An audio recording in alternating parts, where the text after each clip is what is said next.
आंदे एत खुशबू मेरे अब्बे दी जाप दे हजरत नू तांग सी मिलने नू बाप दे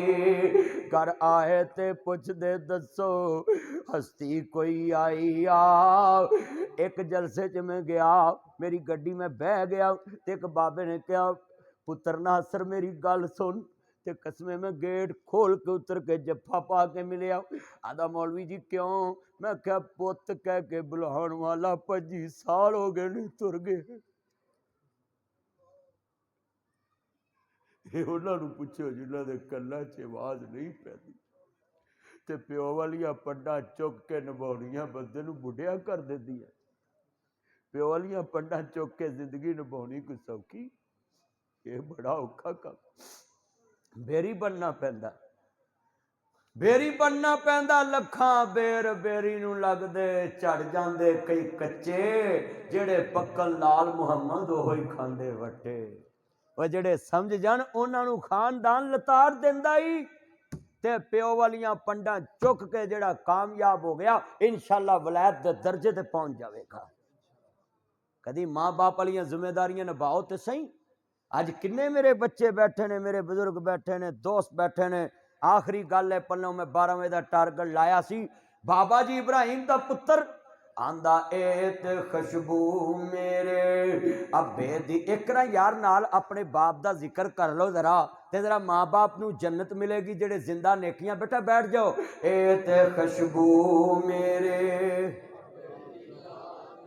मैं पुत्रो पढ़ो गल छड़ो 5 मिनट रह गए सारे ध्यान नाल एत खुशबू मेरे हजरत नू यार एक ना लफ्ज़े अब्बा सारे अपनी जबान ते ले आओ जरा ठंड पवे ए ते खुशबू मेरे जिवें दुकानां ते जबान चलाउंदे जी अब्बा भी लैना अब्बा भी लैना अब्बा भी लैना अब्बा भी लैना अब्बा भी लैना है ते प्यो आंदा पुत्र ले ला पुत्र ले ला पुत्र ले ला पुत्र ले ला ओए 2-3 बार मैं क्या अब्बा कहो मर गए जे सारे पढ़ो ए ते खुशबू मेरे यार यार याद ताज़ा होवे ना माँ प्यो दियो पुत्रो गेट वाले बैठ जाओ नीचे गल्ला सुनो ते आना हे ते खुशबू मेरे यार कसमे 12 बजे कदी मजमा इंज बोलिया नहीं अज ते रब दी कोई रहमत बरसरी है थे नहीं ते 12 बजे ते लोकी किरमो किरमी घरां नूं वग जांदे ने हर ठंड पाती जे ए ते खुशबू मेरे ठंड पा दो पुत्रो जरा अगे वाकू मैनू राजी कर दो और मैं बंदा राजी हो गया ते अर्श वाला क्यों ना राजी होवेगा जिन्हें तेनू बाप दिता सी बाप दियां गल्लां कुछ छोटियां ने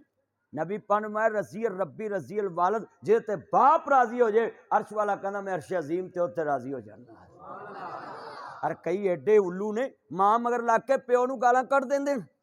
मां मगर लग के प्यो नू थप्पड़ मार देने मां मगर लग के प्यो नू आंदे निकल करो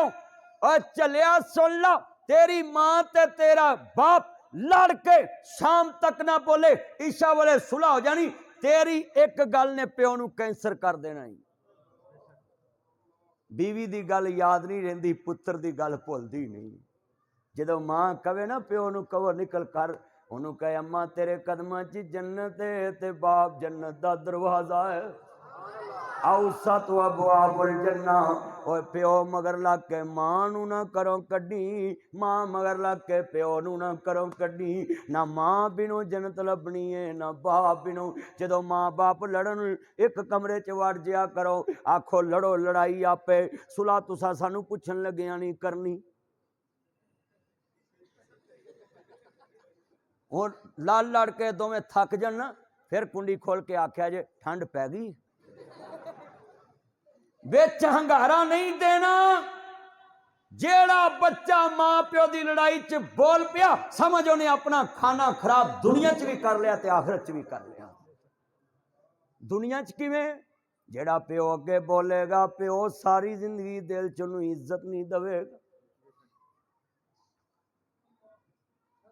अज वेख लो किन्ने बच्चे ने जिन्हें खाली गड्डी दे पिछे लिखा होंदा ये मेरी मांग की दुआ है चलिया जिन्हें प्यो ने लैके दी कारखाने धुआं सोंग सोंग के वह ना ही कढ़ दिता सच्ची गल कर रहे हैं बाप का ना ही कढ़ दिता विचों ये लिखया करिए मेरे माँ बाप की दुआ है। ते जेड़ी सौरे गड्डी देना ओदे पिछे लिखया कर ये मेरे सस सौरे की दुआ है। हाँ सच्ची गल कर रहे हैं। चलिया सस्सा सौरिया ने पेट कट के तेनू गड्डी लैके दिती। क्यों जी इंजी है ना। और कई एडे बद नस्ले ने गड्डी सौरिया दी हुंदी है ओदे विच होर किसे नू बहा के फिरदे तुरदे रहिंदे ने। है बेहदैत्यो बेनस्लिओ गड्डी ते ओदी मां ने लैके दित्ती सी मेरी धी नू विच बहा के सैर करावे। सच्ची गल कर ओए गल्लां मैं सच्चियां नहीं करदा। मेरे वर्गा मौलवी लभोगे मैं गल्लां मूंह ते करना पवे जो मर्जी को बाद चो कवे पर एकरा मैं घर पूरा कर देना है कि तेनू शीशा विखा जाना तू है की है ते बनिया की करना है। हाँ जी गल्लां सच्चियां बोलो इंज नहीं हो रहा। हाँ सीधियां ते खरियां गल्लां कई मुंडे मैं वेख्या विच बैठे ने जेड़े पहलों पुछदे ने फलाने दे सौहरिया ने गड्डी दित्ती है तुसीं किहड़ी देवोगे उन्हें नाल फा भी देवांगे। है बेहदैत्यो धीआं नाल गड्डियां मंगदे जे ते क्यों जी मंगदे ने कि नहीं मंगदे एवें कोलों सुनाई जाउणगे कोलों ते अपने घर दो परौने नूं रोटी खवाउणी औखी हुंदी है। मकलावे ते पुछदे हुंदे ने किन्ने बंदे लिआओगे। मैं अगले दिन इत्थे जलसे ते आया ते मैनू कई पुछदे किन्ने जाने आओगे मैं कहा मैं को मगर ट्राली बननी गड्डी दे भी जिहड़ी गड्डी च 2-4 बंदे हुंदे ओही हुंदे। अल्लाह अज मैं 4 कहे मैं 3 लैके आया क्या आखना भी मौलवी ने 4 कहे 5 लै आंदे मैं 3 ही लिआंदे। एक मेरा गनमैन एक मैं एक ड्राइवर ना कोई लैंदा पुले ना देंदा पुले गल खत्म। ये कई पुछदे रहिंदे ने मैनू किन्ने बंदे आउणगे जी किन्ने बंदे आउणगे नहीं मेरे वीरा लिख ला आलमे दीन नाल 3 आउण 4 आउण 5 आउण वो अपनी अल्लाह दी रहमत नाल लिआउंदे ही। नबी पाक ने फरमाया खाना 2 बंदियां दा पकाया होवे 4 आ जाण अल्लाह 2 दी बरकत पैदा कर दिंदा है। अज मेरा यार वो बट दा की ना बाबर बट आके होर खाओ होर मैं कहना बस बस बस बस बस बस अद्धी रोटी नहीं मेरे को खाधी गई। इंज ही है ना वो भाई ए पेट अपना खाना अपना पीना अपना बोलो किसी का गांज करना चाहिए जिन्ना को खाना ढिड च पाना। आ कई बंदे मैं वेख्या रोटी को खाते होणगे ना ब्याह च अगले की थाली वाल वेखी जान उन्होंने घर जांदियां तक उल्टियां आ जांदियां ने वो फिर आंदा पता नहीं किहड़े सूर की नज़र पै गई है तो वो फिर अगला सूर कहंदा। नबी पाक ने फरमाया ऊंठ नूं सुनो की कहा नबी पाक ने ऊंठ नूं नज़र हांडी तक लै जांदी है ते बंदे नूं कबर तक लै जांदी। किसी नूं रोटी खांदा ना वेख्या करो डेले पाड़ के। हाँ जी ते जे विआह च भुल चुक के कोई पट वाली बोटी पा लवे तो पट भी ना वेख्या करो। आ सही गल आ कई बंदे लैग पीस वाल बड़ा ध्यान रखते हैं। अज हथ खड़े करके वादा करो किसी दे अगे रोटी पई होवे नज़र पा के वेखनी और नज़र लग जाती नजरे बद। नबी पाक ने फरमाया 3 किस्म के बंदियां दी दुआ अल्लाह कबूल नहीं करता। पहला होवे हुण मैं दुआ मंगनी मसला दसदा जेड़ा बंदा कर्जा लैके घर नहीं दसदा ओदी भी अल्लाह दुआ कबूल नहीं करता। दूसरा बंदा हो मेरे मुस्तफा फरमांदे ने जेड़ा बंदा कारोबार करन लग्या तहरीर नहीं लिखदा लैन देन करन लग्या तहरीर नहीं लिखदा गवाह नहीं बनांदा अल्लाह पाक ओदी भी दुआ कबूल नहीं करदा। ते तीसरा बंदा होवे जेड़ा सवेरे उठ के अपनी बीवी नूं ये नहीं कहंदा ताया सलामत ये नहीं कहंदा भलीए उठ के नमाज पढ़िया कर। हैगी है ना ताई है जे ताया ताया हैगी आ ताया ने ताई तोड़ दी अल्लाह खैर पा दे। फिर इन्ने बैठे बोलो बई जेड़ा बीवी नूं उच्ची बोल के सवाल का जवाब देना है जेड़ा बीवी नूं सुबह उठ के नहीं कहना नमाज पढ़िया कर कुरान पढ़िया कर भाई शफीक अल्लाह बरकत दवे नहीं आउंदा मेरा यार पैसे अल्लाह बरकत दवे। इन्ने बैठे जे आखिरी बात है सारे मिल के पढ़ना है बाबा जी का पुत्र की आंदा लै भी हुण मैं शेर तुहानूं पढ़ाउणा इन्नी गल सुनाई है मिल के ए ते खुशबू मेरे ये मस्जिद गूंजी है ना सुबहान मिल के ए ते खुशबू मेरे